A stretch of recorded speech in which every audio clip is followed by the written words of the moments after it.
Hello, everyone, and welcome back to the channel. My name is Adi, and today we have another Series 10 team report and another top player to share their team with us. We have Jackson Finch. Jackson, how are you doing?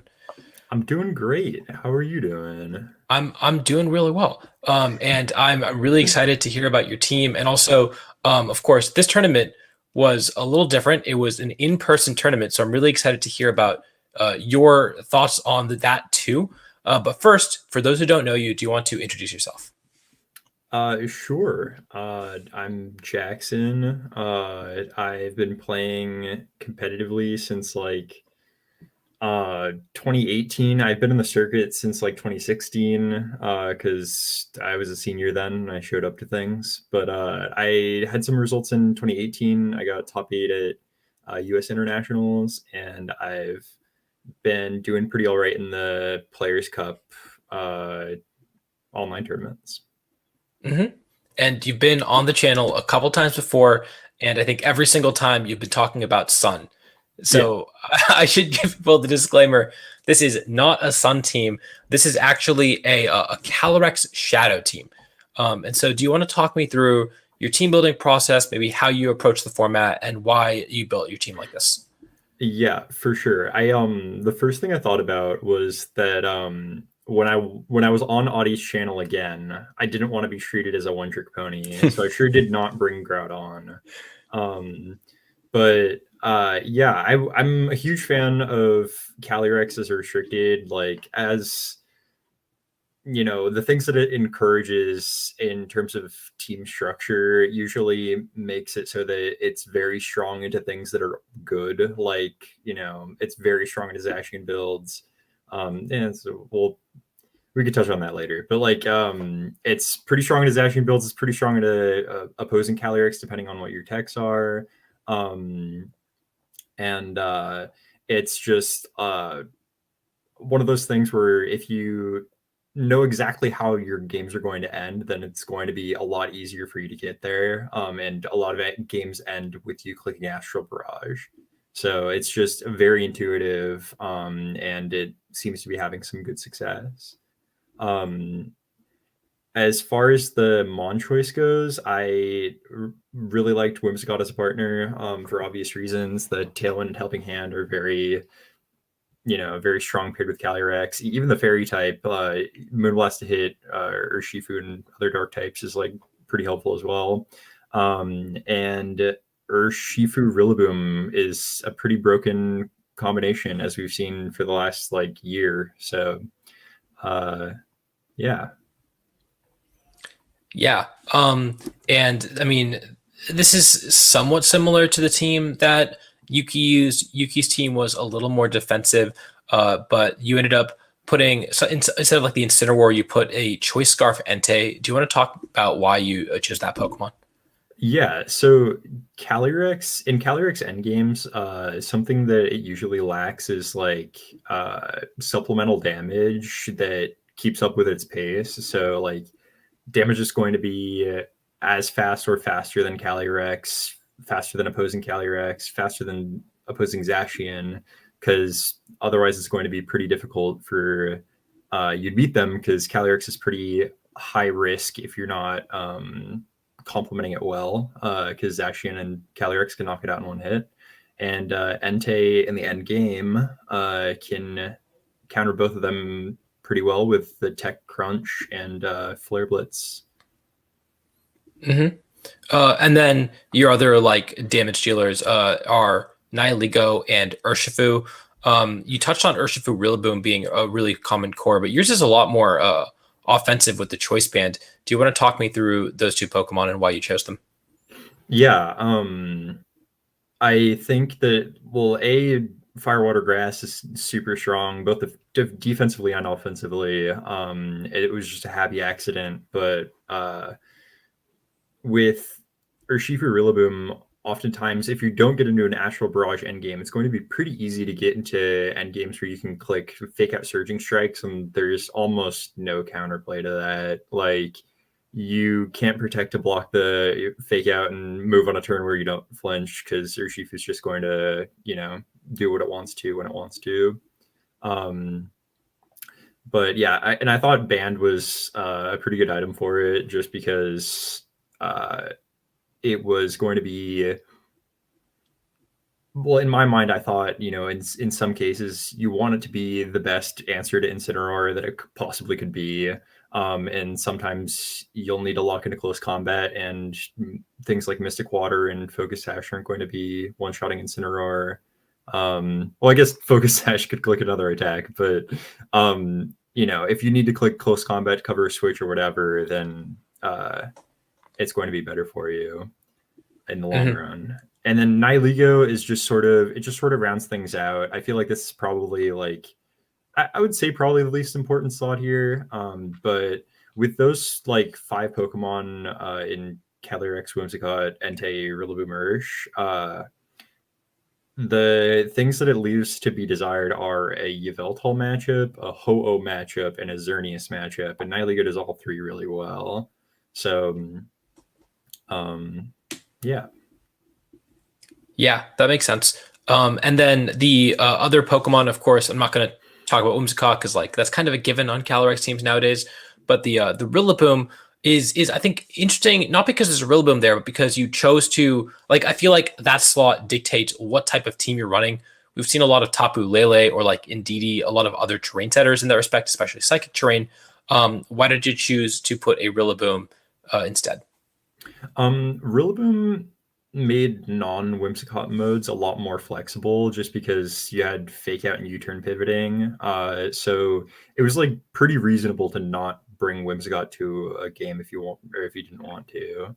Whereas with Indeedee or Tapu Lele especially, you're going to want to bring Whimsicott to like almost every game. Sure, that makes sense. And did the lack of like psychic terrain feel like, or the potentially the passive healing from grassy terrain impact your games in any way? The lack of damage from psychic terrain was never really an issue, just because Astral Barrage is so strong already. Especially when you're running choice specs, like choice specs Astral Barrage is probably going to be hitting it, roughly as hard as Life Orb Expanding Forces with the terrain boost. So like end of the day, you're still putting out huge amounts of damage, and it always seemed enough to me. And as far as recovery goes, like I did have a lot more HP on my Urshifu than what's like normally done on the Pokemon. So in some cases, it's been able to live an extra hit where it otherwise wouldn't be able to. But I don't think the overall health of the other Pokemon really were impacted too much. Yeah, it's interesting you say that because when I was talking to Enosh, the way he described it was your damage ranges, and you need to get opposing Pokemon into those damage ranges for Calyrex to win the game. And then on the other hand, you've said, it's okay if my opponents get a little bit of grassy terrain recovery. My Urshifu, my Nihilego, my Entei are going to benefit from it as well. And the benefit of the Rillaboom is going to outweigh the fact that my opponents are slowly healing and getting out of that range. Yeah, absolutely. And like the fact that I'm triple choice and like I have a lot of, raw power, like, just immediately without any prior setup or helping hand or whatever, it just makes it so that those ranges that you can live, Calyrex or Entei or Urshifu attacks are like significantly smaller. Yeah, that makes sense. And so can you talk me through the like movesets and EV spreads for the Pokemon? I know a lot of the EV spreads are very straightforward, but with 3 choice items, you've got a lot of flexibility in terms of move slots. So I'm curious to hear why you chose those. So, okay. So first of all, Calyrex's HP should be 4 in HP, just because you have grassy terrain, and that hits 176, which is divisible by 16. But unfortunately, in my paste, I had 175 HP, and I was very worried at some points that I would, not be able to live a follow up or whatever. But I think there was one situation where I was put in like, I was so worried that I was in grassy glide range and I lived on like 2 HP, so it wasn't that big of a deal, but it could have come into play. So always run 4 HP if you've got a Rillaboom on Calyrex specifically. And I had 12 HP on Entei for the same reason, just because the drop in attack didn't really make a difference on Zacian Calyrex as far as I remember. So it wasn't that big of a deal to go from 191 up to 192. And Entei, I did test Sacred Fire on it, but it never really came into play. I just always wanted to click Flare Blitz more. So like, you can make a case for not running Stone Edge or Stomping Tantrum if you really want Sacred Fire, really want Extreme Speed, but I don't think it's entirely necessary. But I think the important moves to keep are Flare Blitz and Crunch, and you should have at least one move to hit fire types. And as far as Calyrex move choice goes, I opted for Psyshock over Expanding Force, just because it's quirky. And yeah, no, there's some reasoning behind it, like hitting around double target. Like it gives me more control over my Pokemon. Like, let's say someone has Psychic Terrain and Wide Guard, and I need to lock into a Psychic move. I don't want to be, the idiot that has Expanding Force without Psychic Terrain to put myself in this situation. So like, it never really comes up. You never really need to click Expanding Force into Psychic Terrain teams much anyway. So it's like, it's not that big of an issue to miss out on. The scenarios that came up for me when I was testing out this team was it against like Psychic Seed and DD is reasonably common, and so you're hitting that a little harder. And then I played against a Chansey player, and of course, just hitting that on the physical side was really cool. For sure. I'm glad I didn't play any of those last weekend, but yeah, I definitely remember playing some Chanseys on ladder. And that's another thing that Trick can help with, because if you find yourself in a defensive endgame with Calyrex and you give a Pokemon that wants to click Recover or Choice Specs, then they're going to be needing to click it a couple more times for the rest of the game, in fact. And that is somewhat helpful into things like Gastrodon if you end up, getting a special attack drop or whatever, or sometimes you can, cheese Umbreon out of a near guaranteed victory. And Trick also lets you have some versatility versus Xerneas, where like if you want to predict your opponent to go for a Geomancy and lock them into it, and you don't have an Ilegal on the field to sponge a hit or to deal damage to the Xerneas, then it could be a game changer for you. But I think I actually did end up tricking a Xerneas in the tournament. So I was very fond of all of my move slots. That is tricking a Xerneas seems kind of scary, because if they don't click Geomancy, you are kind of screwed. Yeah. But I definitely use the fact that Specs is probably the lesser used set to my advantage. But it definitely bailed me out of one game, so that's sometimes all you need. And I never really saw the use for like, Grass Knot or Leaf Storm. Doesn't really make much of a difference here. Mm-hmm. And then Nihilego, it had 68 defense EVs, and that's just so that you live Mienshao close combat, because Mienshao outspeeds you by like 1 or 2, and that's kind of annoying if it gets a high roll on you and you're only 4 HP. But this should live like it's something like 93% of the time you live, and you still get the special attack boost from Beast Boost. So that was that. And I think the Rillaboom spread is like pretty self-explanatory. It lives Behemoth Blade and +2 Xerneas Moonblast, so just extra insurance against Xerneas. And the Urshifu lives, I believe, Max Attack, Grassy Glide from Rillaboom, and it might be Life Orb, but it might be Specs Calyrex Astral Barrage. I think it's Life Orb. Probably Life Orb. Yeah, because Urshifu, even with all this bulk, it still has like pretty minuscule special defense. But it's 139 speed to outspeed Regieleki and Tailwind, and enough attack to one-shot Incineroar at -1 with close combat. And I think that covers everything. Mm-hmm. Yeah. And so I guess for the Whimsicott, Whimsicott has a lot of different moves it can run, and you opted, along with Tailwind and Moonblast, which are kind of givens, you opted for Taunt and Helping Hand. Why did you choose those two moves?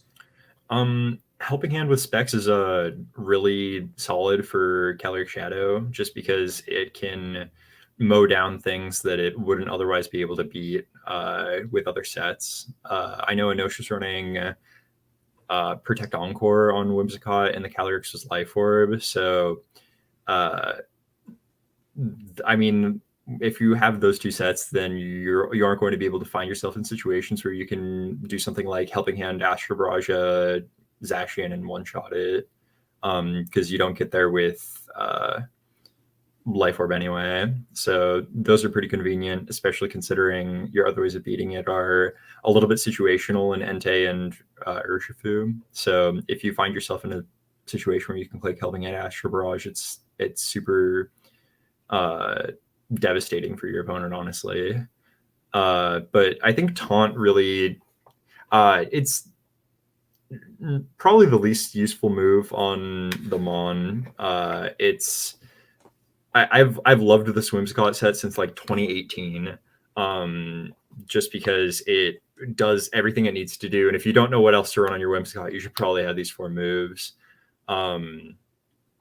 But Taunt just gives you, extra coverage against Trick Room and prevents potential protects in Tailwind end games. So it's pretty helpful there. Yeah, definitely. And so moving on to the matchups and game plans, can you talk me through how you approached how you played against the more common teams in the metagame? So Alan and Hector were 2 top 4 players that both had the Enosh Calyrex team.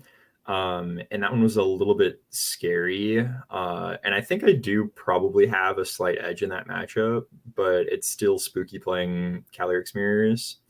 But I think being able to get a late game Tailwind against Tailwind teams is super important for this team. Just because I don't think it benefits enough off of an early Tailwind like to immediately win a game. Because if you early Tailwind and you try to capitalize off it immediately, you effectively get 2 turns maximum if your opponent has, fake up positioning or protect. So it's really nice to have the pivoting option and a potential Rillaboom lead or Whimsicott back are both really strong into opposing Tailwind. But I think against other things, there are some quirks to matchups where you just sort of need to feel it out. But I think Urshifu and Rillaboom give you a ton of leeway in being able to play around your opponent. I'm trying to think of if there are any relevant restricted matchups other than Zacian. Zacian, you can probably get away with a Whimsicott back or an Urshifu lead, because a lot of them are going to be running next to Regieleki. So you're not going to be able to be as effective with your Entei because they can easily electroweb you before you move. So it's really a case-by-case thing. I don't think there are any huge hard lines in matchups. Sure. And I guess the 2 that come to mind for me are, first off, Tornogre is pretty standardized nowadays. There is 1 or 2 flex spots, but how did you approach the standardish Tornogre matchup? So that's a bit of a difficult one if they have Shedinja, because if you look at my team, my 3 ways of hitting it are Nihilego, Entei, and Calyrex. And Calyrex gets 90 to buy Shadow Sneak. So it's really dicey if you take any damage with the Calyrex or you don't conserve your Nihilego, but you do need to bring both of them to the matchup. So I think your four typically are Whimsicott, Nihilego, with Rillaboom, Calyrex, and then sometimes into non-Shedinja versions, you can afford to bring your Shifu instead of the Nihilego. But yeah, that was like definitely one of the more scared matches I had, or scary matches I had over the weekend. I played against a guy who had Shedinja Tornogre, but he, for some reason, might have been somebody who played the night prior or something, but he did not bring Shedinja into me. But he did definitely figured it out in cut, because there were a lot of Calyrexes there, and he very nearly made it to finals. Yeah, Shedinja definitely seems like a problem. Although the team, it does have two grass types, and from my experience when I was playing Tornogre, the like Whimsicott Urshifu lead was really good into it, just like clicking Tailwind and then having the like getting the speed control and also threatening the Tornadus if it wants to click Hurricane immediately is really powerful, or you turning off the Serena. When they give you Rain, Urshifu's and you have speed control, Urshifu seems really powerful there, and two grass types does too as well. But Shedinja obviously puts a damper on that. Yeah, that's another thing that Band helps with, just because you're going to be KOing most Tornadus. So like there's a lot of power in threatening a turn one Tornadus knockout, because it makes them less inclined to go for Tailwind, or to not go for Tailwind rather. And there are, it sort of gives you the upper hand, just because you have your Taunt Whimsicott and multiple ways of killing it in one. So yeah, and that's another thing that I noticed post tournament, was that Rillaboom carrying knockoff was picking up traction. So I think potentially running knockoff instead of Woodhammer is an investment that I might be interested in this team of the future. But Woodhammer has been useful for me, so I'm not entirely sure. But Rillaboom having knockoff would make that matchup significantly better. Yeah. So funnily enough, that was the other thing that came to mind when I was testing this team out, was that I feel like it really struggles into like teams that have Trick Room, or teams that are like able to set up Trick Room consistently, because you have one Protect on the team, you have 3 choice items, and that made it really hard to position. And I was testing it out, so I was wondering if you had any insight onto that matchup. So I think in restricted formats, it's going to be a lot more difficult to have bulkier Trick Room setters, like your big behemoths like Porygon 2 and Dusclops. They do see some usage, but it's like significantly less common. So it's like not entirely unreasonable to get a knockout through Follow Me with a Rillaboom lead, or with Astral Barrage. So it's not the worst thing in the world. Also, if you bring Nihilego, that's your one Protect. So if you position well enough with Fake Out, then after one Trick Room, you should be in the clear to clean the game if you haven't taken too much damage. Yeah, I played a few games and I kept running into this like Lunala, Stakataka, Amoonguss team, and I was just getting farmed. It was so difficult to play against, because they've got wide guard, they have like so many ways. Like Lunala has a really good coverage into the team if it's in Trick Room. And you can't fake it out, of course. So that was really difficult for me. I've seen like Duskmane teams, although those seem a little more reasonable because Calyrex does better into them. I've seen like Palkia Trick Room teams. It's definitely gaining traction with like Stakataka as the main Trick Room setter. But yeah, maybe something that might have to be. I guess you have like Taunt for on Whimsicott. If you have knockoff on Rillaboom, that would help with like Lunala. You have Trick to potentially throw people off. So you definitely got ways to play the game. Although it does seem like it's tough if they get Trick Room up to survive. Yeah, I think it's also especially difficult with the more hard Trick Room teams, like the ones with Mimikyu, just because like all of them are running Mental Herb. So like you basically need to cut your losses and accept the Trick Room and try to stall it out the best you can. But yeah, that's definitely area for more difficult matchups for this team. And then, of course, the bane of Calyrex always is Eviltal. I know we're just talking about all the bad matchups, but you glossed over the good ones. Yeah. But do you want to talk me through how you approached Eviltal? I So I was kind of discouraged from running this team the night before the tournament because I played a VGC Premier League match, and I hadn't run Calyrex in the entire league. Like none of my replays showed Calyrex, and my opponent decided to show up with Yveltal, and I was pissed, and I knew that it like very well could have happened again.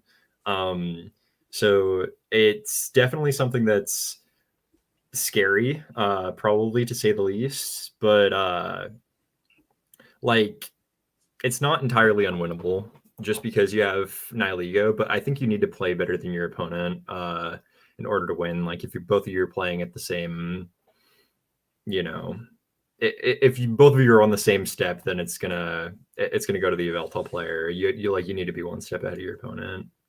Mm-hmm. Yeah, especially since you have double grass, and so they get like Oblivion Wings off. Yeah.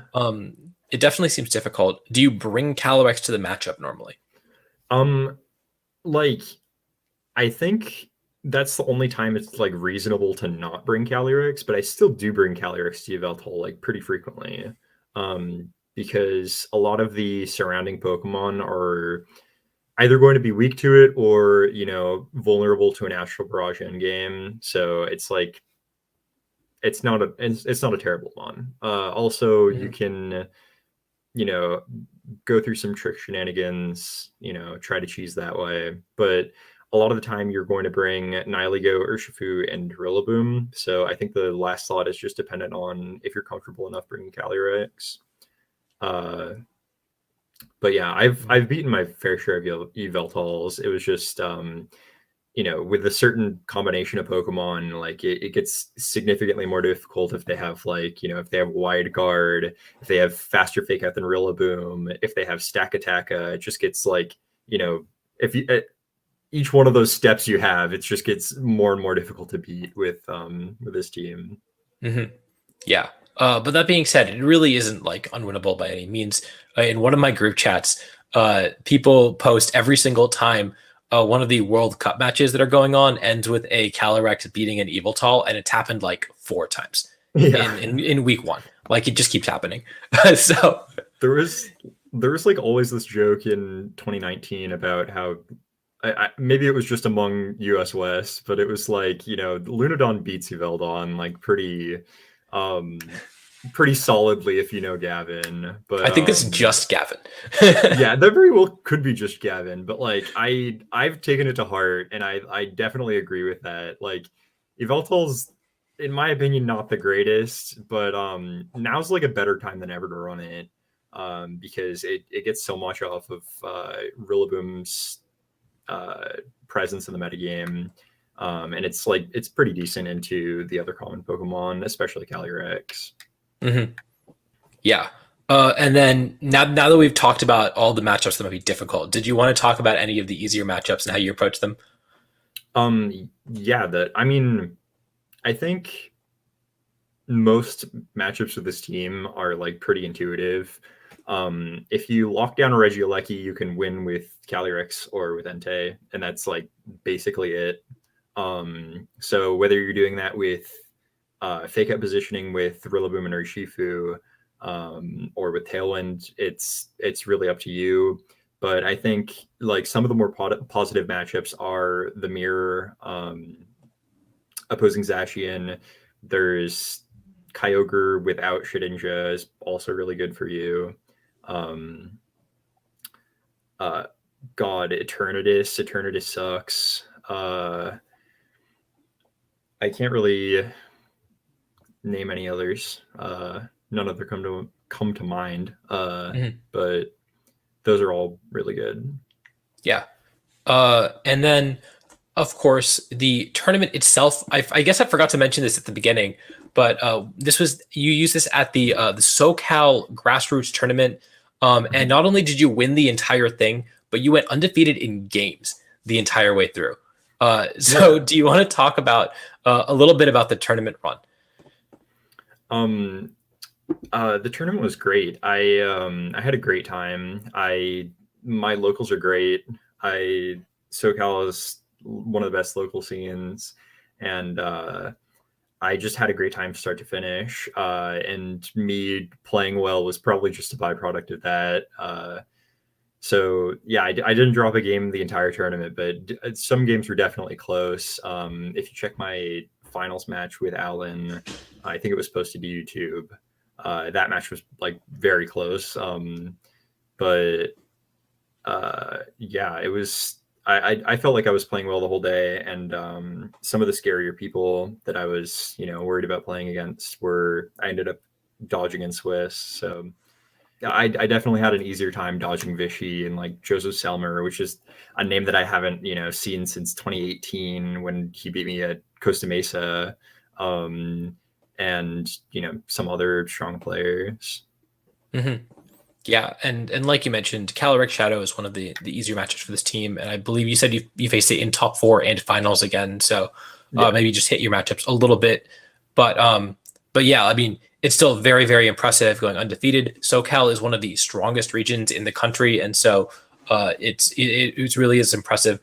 And of course, I think everyone's just having fun because it's really great to go back to in-person tournaments, even if they are just grassroots tournaments.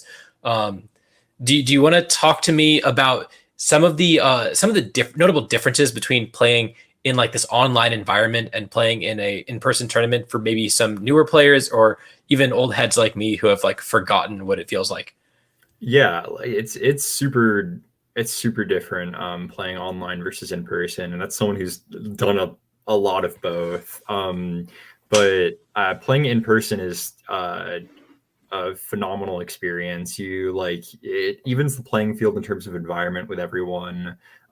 So like anything that happens at the venue, everyone experiences.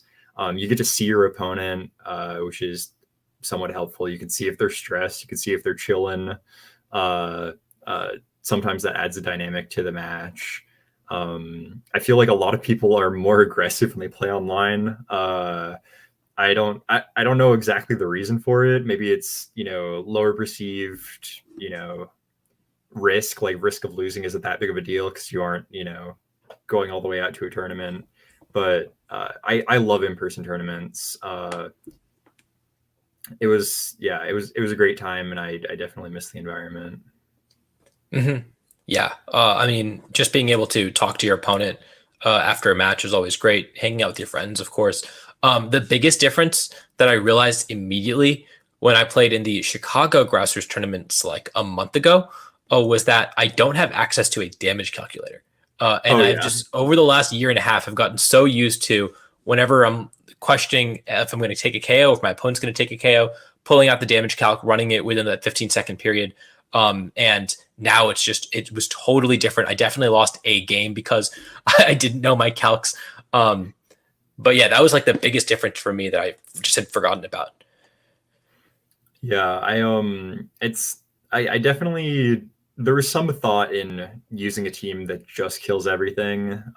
So I don't have to I generally don't have to worry about calcs that much. So I didn't really feel that side of it, but that can definitely be a factor. Hmm. Hopefully, when things start to get back to normal, and maybe sanctioned play starts or more of these grassroots tournaments. I know there's a New York one coming up real soon. Hopefully, we can get some more, interesting teams that come out of in-person tournaments, and I'm just excited for the environment to come back. Um, but yeah, I mean, I hope you had a good time. I know it seemed like everyone out there was having a good time, and like you said, Pokemon Labs is just one of the best TOs in the business, and so it's just great that they uh, got to put something together like this. Yeah, absolutely. And so those are all the questions I had about the team. Did you have any final words or shout outs that you wanted to give? Um, just a couple of things about the team. It's triple choice. It could not be triple choice. I think Urshifu could get away with running Mystic Water. Um, and if you are to use this team or this rental code, just keep in mind that the Calyrex HP is one lower than it should be. But shout out to Rob Deshu for making this rental the night before the tournament. It was super helpful because I definitely forgot that I needed to play the DLC. So yeah, shout out Rob, and obviously Miguel, Pokemon Labs, for hosting the event. Yeah. And again, thank you so much for coming on the channel and sharing your team. It's very cool to see another version of Calyrex, maybe a little like triple choice item, just very unique and very cool to see on the team. And yeah, and so of course follow Jackson on Twitter. Don't forget to do that. All of the socials will be in the description. The importable will be in the description, and of course I think the top 4 and finals match that were streamed, or the link to the Pokemon Labs YouTube channel will be in the description as well. So if you want to watch Jackson play, you can do that there. Yeah, and with that, again, thank you so much for coming on, and until next time. Thanks so much for having me on. Yeah, and I'm sure I will have you on again, given your track record of consistently doing well. And so until next time, I will see you all later.